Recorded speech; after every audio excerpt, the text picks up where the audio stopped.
Hi, എൻ്റെ പേര് doctor Sandra Ajith, medical officer, Prana nature cure hospital, Kollam. ഇന്ന് ഞാനിവിടെ സംസാരിക്കാൻ പോകുന്നത് കുടൽ ക്യാൻസറിനെ പറ്റിയിട്ടാണ്. എന്താണ് കുടൽ ക്യാൻസർ? ഇതിൻ്റെ ലക്ഷണങ്ങൾ എന്തൊക്കെയാണ്? ഇത് നമ്മൾക്ക് എങ്ങനെ തിരിച്ചറിയാൻ പറ്റും? ഇത് നേരത്തെ തിരിച്ചറിയാൻ കഴിയുമോ? അതേപോലെ തന്നെ ഇത് നമുക്ക് കംപ്ലീറ്റ് ആയിട്ട് ക്യൂർ ചെയ്യാൻ പറ്റുമോ? ഇതിൻ്റെ സർവൈവൽ റേറ്റ് എത്രയാണ്? അങ്ങനെയുള്ള പല കാര്യങ്ങളാണ് ഇന്നത്തെ വീഡിയോയിലൂടെ പറയുന്നത്. വളരെയധികം കോമൺ ആയിട്ട് കണ്ടുവരുന്ന ക്യാൻസറുകളിൽ ഒന്നാണ് കുടൽ ക്യാൻസർ. കുടൽ എന്ന് പറയുമ്പോൾ വൻകുടൽ ആണ് പ്രത്യേകമായി ഉദ്ദേശിക്കുന്നത്. കുടലിൽ തന്നെ ascending colon, transverse colon, descending colon, sigmoid colon, rectum എന്ന് പറയുന്ന ഭാഗങ്ങളിൽ എവിടെ ക്യാൻസർ വന്നാലും അതിനെ നമ്മൾ കോളോറെക്ടൽ ക്യാൻസർ എന്നാണ് പറയുന്നത്. ഇതിൽ കുറച്ച് റിസ്ക് ഫാക്ടേഴ്സ് ഉണ്ട്. നമ്മൾക്ക് മാറ്റാൻ കഴിയുന്നതും മാറ്റാൻ കഴിയാത്തതുമായ കുറച്ച് കാര്യങ്ങളുണ്ട്. എന്തൊക്കെയാണ് നമ്മൾക്ക് മാറ്റാൻ കഴിയാത്ത കാര്യങ്ങൾ? ജനറ്റിക് ആയിട്ട് ഇത് കണ്ടുവരുന്നുണ്ട്. ഫാമിലി ഹിസ്റ്ററി ഉള്ളവരാണെങ്കിൽ തീർച്ചയായും ലക്ഷണങ്ങളില്ലെങ്കിൽ പോലും ഒരു കൊളോണോസ്കോപ്പി ചെയ്യുന്നത് നല്ലതായിരിക്കും. അതുപോലെ തന്നെ പുരുഷന്മാരിലും ഇത് കണ്ടുവരുന്നുണ്ട്. പിന്നെയുള്ളതാണ് 50 വയസ്സ് കഴിഞ്ഞവരിൽ കൂടുതലാണ് കൊളോൺ ക്യാൻസർ വരുന്നതിന്. അതേപോലെ മാറ്റാൻ പറ്റുന്ന കാര്യങ്ങളാണ് ലൈഫ് സ്റ്റൈൽ മോഡിഫിക്കേഷൻ. അത് ഫുഡിൻ്റെ കാര്യത്തിലായാലും എക്സർസൈസ്, ഉറക്കം, ഇതെല്ലാം അതിൽ തന്നെ വരും. ഫൈബർ കണ്ടൻറ്റ് കുറച്ചെടുക്കുന്നവരിലും അതേപോലെ തന്നെ ഫാറ്റ് കൂടുതൽ എടുക്കുന്നവരിലും ക്യാൻസർ പ്രവണത കാണുന്നുണ്ട്.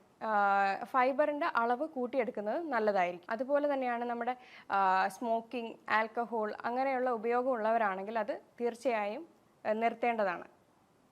അമിതവണ്ണം ഉള്ളവരാണെങ്കിൽ വെയിറ്റ് മാനേജ്മെൻറ്റ് ചെയ്യേണ്ടതാണ്. അതേപോലെയാണ് പ്രോസസ്ഡ് ഫുഡ്, പുറത്തു പോയിട്ടുള്ള ജങ്ക് ഫുഡ്, ബേക്കറി ഐറ്റംസ്, അങ്ങനത്തെ സാധനങ്ങളൊക്കെ ഒന്ന് അവോയ്ഡ് ചെയ്യുന്നത് നല്ലതാണ്. ഇതൊക്കെ നമുക്ക് മാറ്റാൻ കഴിയുന്ന കാര്യങ്ങളാണ്. നമുക്കിതിൻ്റെ ലക്ഷണങ്ങൾ എന്തൊക്കെയാണെന്ന് നോക്കാം. ആദ്യം ഒരു വയറുവേദനയിലായിരിക്കും പ്രസൻറ്റ് ചെയ്യുന്നത്. പിന്നെ ബവൽ ഹാബിറ്റ്സിൽ കുറച്ച് നാളായിട്ട് ചേഞ്ചസ്, അതായത് കുറച്ച് നാൾ മലബന്ധം ഉണ്ടാവുകയാണെങ്കിൽ അടുത്ത കുറച്ച് നാൾ ലൂസ് മോഷൻ പോലെ പോവുകയാണ് ചെയ്യുന്നത്. പിന്നെ മലത്തിൽ ബ്ലഡോ കഫമോ അങ്ങനത്തെ എന്തെങ്കിലും കാണാറുണ്ട്. പിന്നെ ശ്രമിക്കാതെ തന്നെ വെയിറ്റ് ലോസ് ആകുന്ന ഒരു പ്രവണത. പിന്നെ പെട്ടെന്ന് അനീമിക് ആവുക. ബ്ലഡ് ഇപ്പം മലത്തിലൂടെ ധാരാളം പോകുന്നത് കൊണ്ട് അനീമിക് ആവാനുള്ള ചാൻസ് ഉണ്ട്. അതേപോലെ തന്നെ ക്ഷീണം, തളർച്ച, പിന്നെ വേറെ ഒരുപാട് ബുദ്ധിമുട്ടുകൾ കാണാറുണ്ട്. അതേപോലെ ടെനസ്മസ് എന്ന് പറയുന്ന ഒരു ഒരു സെൻസേഷനാണ്. നമുക്ക് മോഷൻ പോകാനായിട്ട് തോന്നും, എന്നാൽ പോയി കഴിഞ്ഞ് കഴിഞ്ഞാൽ കംപ്ലീറ്റ് ആവാത്ത ഒരു ഫീല് പോലെ തോന്നും. അതേപോലെ തന്നെ മലത്തിൻ്റെ കൺസിസ്റ്റൻസിയിൽ വ്യത്യാസം ഉണ്ടാവുക, സൈസിൽ വ്യത്യാസം ഉണ്ടാവുക. പിന്നെ അതേപോലെ തന്നെ മലദ്വാരത്തിൻ്റെ വ്യാസം കുറയുക. ഇതിൻ്റെയൊക്കെ കാരണം അവിടെ ക്യാൻസർ ഇങ്ങനെ സൈഡിലേക്ക് വളർന്നു വരികയാണെങ്കിൽ മോഷൻ പോകുന്ന സമയത്ത് ഇതിൻ്റെ സൈസിൽ തന്നെ വ്യത്യാസം ഉണ്ടാവാനായിട്ട് ചാൻസ് ഉണ്ട്. ഇങ്ങനത്തെ എന്തെങ്കിലും ലക്ഷണങ്ങൾ കാണുകയാണെങ്കിൽ ഉറപ്പായിട്ടും ഒരു എക്സ്പേർട്ടായിട്ടുള്ള ഡോക്ടറിൻ്റെ അടുത്ത് പോയിട്ട് കൊളോണോസ്കോപ്പിയോ അല്ലെങ്കിൽ സ്റ്റൂൾ ഒക്കൽ ടെസ്റ്റോ ഇങ്ങനത്തെ സ്ക്രീനിങ് ടെസ്റ്റുകൾ അവർ ചെയ്യുന്നതായിരിക്കും. അപ്പോൾ കൊളോണോസ്കോപ്പി എന്ന് പറഞ്ഞു കഴിഞ്ഞാൽ നമ്മുടെ മലദ്വാരത്തിലൂടെ ഒരു ക്യാമറ ഇൻസേർട്ട് ചെയ്ത് ഉള്ളിൽ എന്തെങ്കിലും ബുദ്ധിമുട്ടുകളോ പോളിപ്സോ എന്തെങ്കിലും ഉണ്ടെങ്കിൽ നമുക്ക് അതുവഴി തന്നെ റിമൂവും ചെയ്യാവുന്നതാണ്. അല്ലെങ്കിൽ എന്തെങ്കിലും അവരൊരു സസ്പെക്റ്റ് ചെയ്തിട്ടുണ്ടെങ്കിൽ അത് ബയോപ്സിക്ക് അയക്കുകയും ഒക്കെ ചെയ്യാവുന്നതാണ്. ഇത് നേരത്തെ കണ്ടുപിടിക്കാൻ പറ്റുന്ന ഒരു സ്ക്രീനിങ് ടെസ്റ്റും കൂടിയാണ്. അതുപോലെ തന്നെയാണ് സ്റ്റൂൾ ഒക്കൽ ടെസ്റ്റ്. ഇതിനകത്ത് നമ്മൾ കണ്ണാലെ ചിലപ്പോൾ കാണത്തില്ല ബ്ലഡിൻ്റെ അംശം ഉണ്ടെങ്കിൽ. ഈ ഒരു ടെസ്റ്റ് ചെയ്യുകയാണെങ്കിൽ ബ്ലഡിൻ്റെ അംശം എന്തെങ്കിലും പോകുന്നുണ്ടെങ്കിൽ നമുക്ക് വേണ്ടുന്ന പ്രൊസീജിയർ മുന്നോട്ട് ചെയ്യാവുന്നതാണ്. ഇത് ജനറ്റിക് ആയിട്ടും വരാമെന്ന് പറഞ്ഞല്ലോ. അപ്പോൾ ജനറ്റിക് ആയിട്ട് ഫാമിലിയിൽ അച്ഛനോ അമ്മയ്ക്കോ അപ്പൂപ്പനോ അച്ചമ്മയ്ക്കോ ആർക്കെങ്കിലും ഉണ്ടെങ്കിൽ ഉറപ്പായിട്ടും ലക്ഷണങ്ങൾ ഇല്ലെങ്കിൽ തന്നെയും ഉറപ്പായിട്ടും ഒരു കൊളോണോസ്കോപ്പി എടുക്കുന്നത് ഏറ്റവും നല്ലതായിരിക്കും. കാരണം അവർക്ക് ക്യാൻസർ പ്രവണത കൂടുതലാണ്. ഇത് നേരത്തെ കണ്ടെത്തി ട്രീറ്റ് ചെയ്യാമോ എന്നൊക്കെ പലരും ചോദിക്കാറുണ്ട്. കൊളോൺ ക്യാൻസറിൻ്റെ കാര്യം പറയുകയാണെങ്കിൽ നമുക്ക് ഈ കൊളോണോസ്കോപ്പി വഴിയൊക്കെ നോക്കുകയാണെങ്കിൽ പോളിപ്പുകളാണ് വർഷങ്ങൾ കഴിയുന്നതിന് ശേഷം ക്യാൻസറിലേക്ക് തിരിയുന്നത്.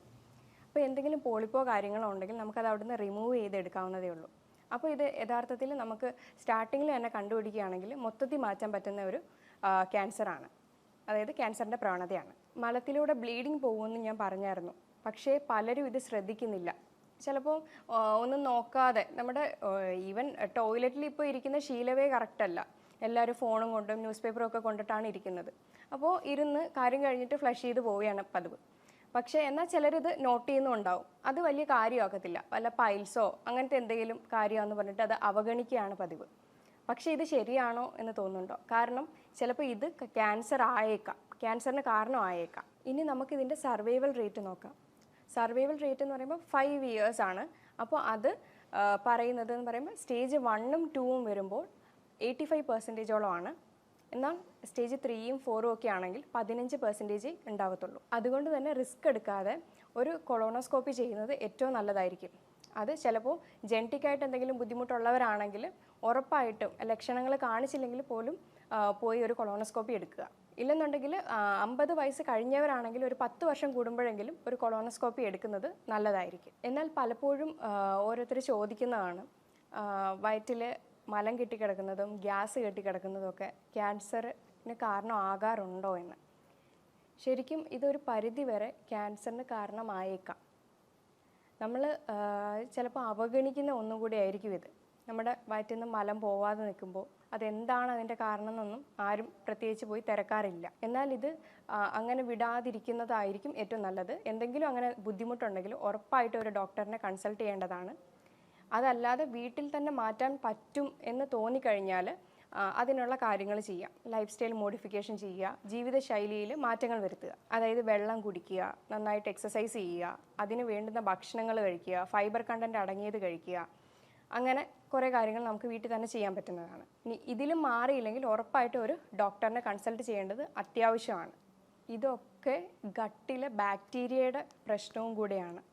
ഇത് മലം കെട്ടിക്കിടക്കുന്നതായാലും ഗ്യാസിൻ്റെ ആയാലും ചിലപ്പോൾ ഇത് ഇറിറ്റബിൾ ബവൽ സിൻഡ്രം എന്നുള്ള ഒരു രോഗാവസ്ഥയും ആയിരിക്കാം.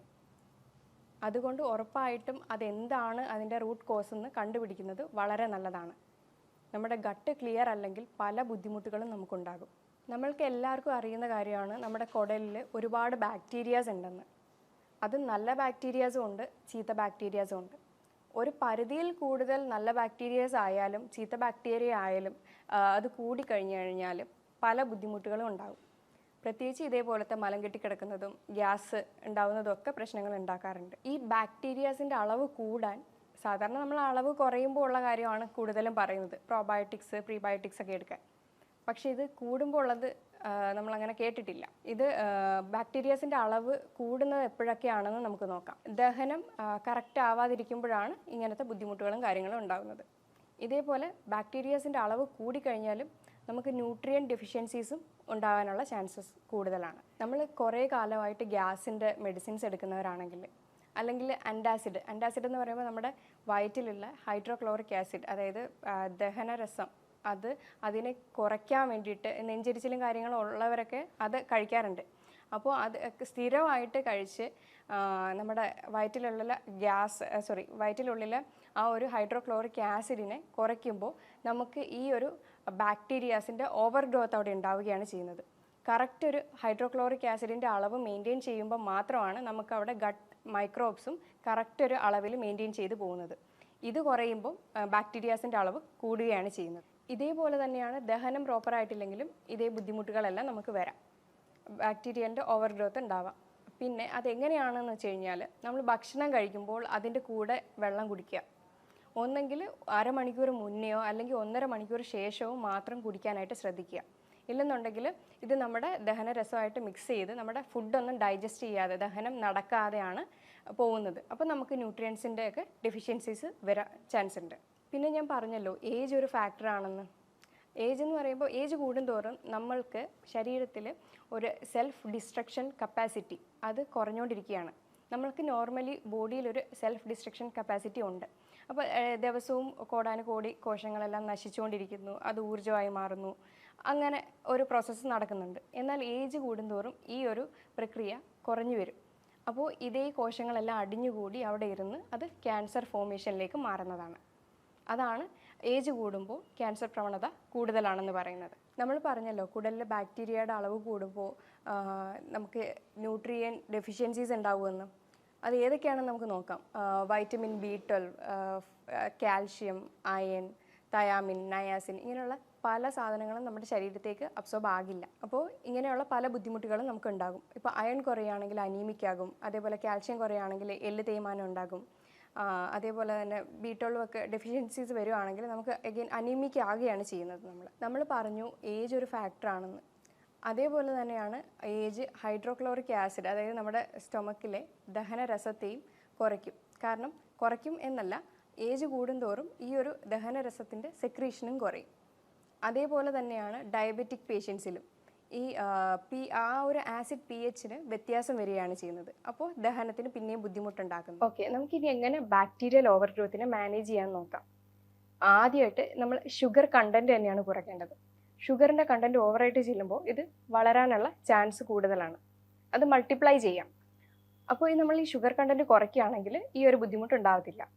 ഇത് പലതരത്തിൽ ഉള്ള ബേക്കറി പലഹാരങ്ങളിൽ, പിന്നെ നമ്മൾ കുടിക്കുന്ന കൊക്കക്കോള, പെപ്സി, മിറിണ്ട, ഇതൊക്കെ ഒന്ന് ഒഴിവാക്കുക. ഇതിനൊക്കെ ഹൈ കണ്ടന്റ് ഷുഗറാണ്. അല്ലാതെ തന്നെ നമ്മൾ കഴിക്കുന്ന സാധനങ്ങളിലും ഷുഗർ ഉണ്ട്, അപ്പോൾ അതൊക്കെ ഒന്ന് കട്ട് ചെയ്യുക. അതേപോലെ തന്നെയാണ് ഷുഗർ പേഷ്യൻസ്, ഒബേസിറ്റി, ഇതൊക്കെ ഒന്ന് മാനേജ് ചെയ്തുകൊണ്ട് പോയാൽ നല്ലതാണ്. അതേപോലെ നമ്മൾ പ്രീബയോട്ടിക്കും പ്രോബയോട്ടിക്കും എടുക്കാറുണ്ട്. അത് ബാക്ടീരിയ കുറഞ്ഞ ഒരു സ്ഥിതിയിലാണ് നമ്മൾ അത് എടുക്കാറ്. പക്ഷേ ഇത് കണ്ടിന്യൂസ് നമ്മൾ എടുത്തുകൊണ്ടിരുന്നു കഴിഞ്ഞാൽ അവിടെ വേറെ പല ബുദ്ധിമുട്ടുകളാണ് ഉണ്ടാകുന്നത്.